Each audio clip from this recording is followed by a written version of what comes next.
This channel does not promote any violent, harmful, or illegal activities. All content provided by this channel is meant for an educational purpose only. Cancer Healer Center, a new beginning. এবার শুভেন্দু অধিকারীর পরে বিধানসভায় আরও এক BJP বিধায়কের বিরুদ্ধে স্বাধিকার ভঙ্গের notice.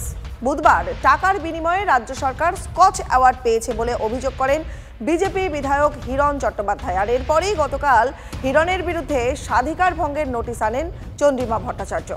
Hiran Chattopadhyay হাউসকে বিভ্রান্ত করেছেন বলেন স্পিকার। হিরণকে অভিযোগের প্রমাণ দিতে হবে বলেন ডেপুটি স্পিকার। আমি যখন আরটিআই রিপোর্ট দেখি সেখান থেকে দেখতে পাই যে এই স্কচ অ্যাওয়ার্ড পাওয়ার জন্য পশ্চিমবঙ্গ সরকার প্রত্যেকবার স্কচ গ্রুপকে টাকা দেয়। রেজিস্ট্রেশনের নাম করে 11,26,000 টাকা তারা দিয়েছে 25শে মার্চ 2022 স্কচ গ্রুপকে, ভাউচার নাম্বার 1529। অর্থাৎ পশ্চিমবঙ্গ সরকার যে কটা অ্যাওয়ার্ড পায় সব পয়সা দিয়ে অ্যাওয়ার্ড পায়। তো বিধানসভায় যিনি প্রতিমন্ত্রী আছেন, অর্থমন্ত্রী, ফিনান্স ডিপার্টমেন্টের যিনি এমওএস আছেন মাননীয়া চন্দ্রিমা ভট্টাচার্য মহাশয়, তিনি আমাকে বলছেন না তুমি প্রমাণ দাও। আর আমি তো ভাউচার নাম্বার বলে দিচ্ছি 1529, ডেট বলে দিলাম 25শে মার্চ 2022, ডিপার্টমেন্ট বলে দিলাম যে West Bengal mineral development and trading corporation department. এর থেকে বেশি আর কি প্রমাণ দেবো? আপনি বলে সিএজি রিপোর্ট দিয়ে দেবো আপনাদেরকে। পরের খবরে আসবো। মমতার মৃত্যুকুম্ভ মন্তব্যের প্রতিবাদে শুভেন্দু সহ বিজেপি বিধায়কদের রাজ্যপালকে নালিশ শুভেন্দু অধিকারী। বিধানসভায় কার্যবিবরণী থেকে বাদ দেওয়ার দাবি।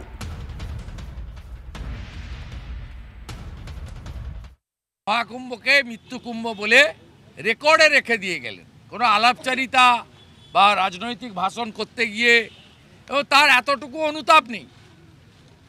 যদি ভুল করেও বেরিয়ে গিয়ে থাকে সেটা প্রত্যাহার করার কি আছে? উনি দম্ভ দেখাচ্ছেন কেন? উনি তো স্টেট বলবেন মুখ থেকে ভুলে বেরিয়ে গেছিল। ওনার মুখ থেকে অনেক শব্দ ভুলে বেরোয়। এটা তো বিজেপি বা কোনো রাজনৈতিক দল বা বিরোধী দলনেতা বা কোনো এমএলএ বা বিজেপির কোনো নেতার কাছে বা রাষ্ট্রবাদী সংগঠন, সনাতন সংগঠনের কাছে আত্মসমর্পণ নয়। সমগ্র হিন্দু কমিউনিটির উপরে আপনি আঘাত করলেন। কোনো তাপ নেই, উত্তাপ নেই, কোনো তার অনুশোচনা নেই। রাজ্যপাল মহোদয় প্রপারলি স্পিকারকে বলুন এক্সপাঞ্জ করতে, আমরা চাই না রেকর্ডে থাকুক। বিজেপির ভেতরে থাকলে চোখের উপর দেখতে হবে সরকারি নথিপত্রে মমতা বন্দ্যোপাধ্যায় সরকার কি পরিমাণ উন্নতি করছেন, কেন্দ্রীয় সরকার কি বঞ্চনা করছে। তো ওই জন্য ভেতরটা ওদের ভাল লাগছে না। নানা রকম ছুতো করে গন্ডগোল করে বাইরে ছবি তোলাটা সহজ। বাইরে রাস্তায় হাঁটলে, রাজভবনে গেলে আপনারাও ছবি দেখাবেন, সেই ফটো সেশন করতে গেছে। গোয়াজু লাইক চলছে। হ্যাঁ, ওগুলো সব ছোটোবেলায় স্পোর্টসে থাকতো। কতজনকে এক টাইপের পাগড়ি পরিচয় আগের দিন দেখেছেন? ওসব নাটকের মঞ্চের গ্রিন রুমে দেখা যায়। পরিষদীয় দলের নেতার ঘর, ওটা এখন নাটকের মঞ্চের গ্রিন রুমে পরিণত হয়েছে। একটা হচ্ছে ওই তো মানে এদিকে বিরোধী দলনেতা, ওপাশে রাজ্যপাল, এ বলে আমায় দেখ, ও বলে আমায় দেখ। তো ফলে তারা নিজেদের পাবলিসিটির জন্য এইসব করছে।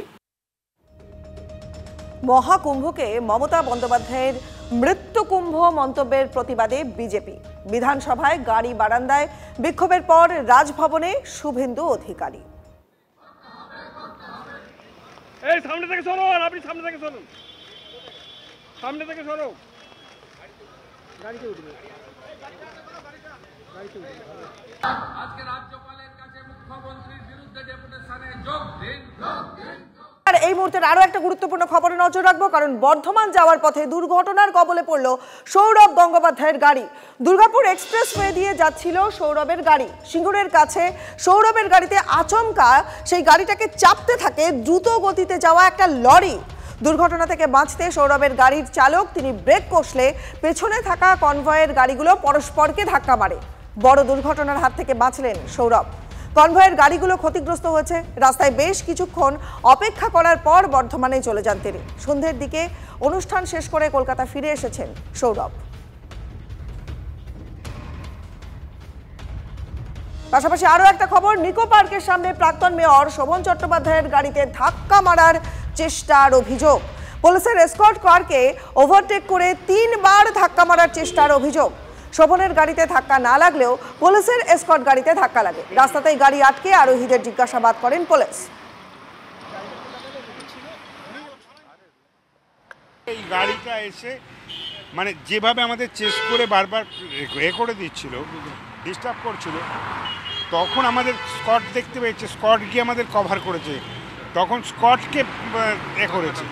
স্কট যখন আসছে জিগজ্যাগ মানে একবার করে আসার দিক থেকে আসছে, একবার যাওয়ার দিকে, যেভাবে গাড়িটা চালাচ্ছে ডেঞ্জার। ওদের অ্যাক্সিডেন্ট, প্রথম তো আমরা অ্যাক্সিডেন্ট থেকে সেভ হলাম, স্কট যখন ওদের চেস করলো স্কটের গাড়িকে মেরে নিজেদের গাড়িও ভেঙেছে। ভীষণ ট্রমাটাইজিং একটা এক্সপিরিয়েন্স, কারণ আমরা তো মানে এত স্লো আমাদের গাড়ি ছিল যে আমাদের গাড়িকে ওভারটেক করার প্রয়োজন পড়ে না।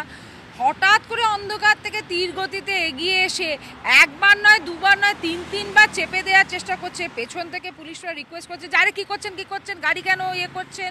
এই গাড়িটাকে যখন থামানোর চেষ্টা করছে তখন হঠাৎ করে একটা বেপরোয়া গতিতে জিগজ্যাগ করে আস্তে আস্তে এই অবধি এসে, মানে তালকিট্রির থেকে এই অবধি এসে তাদের থামানো গেছে। তখন তারা স্কট কারকে গিয়ে ধাক্কা মেরে দিয়েছে।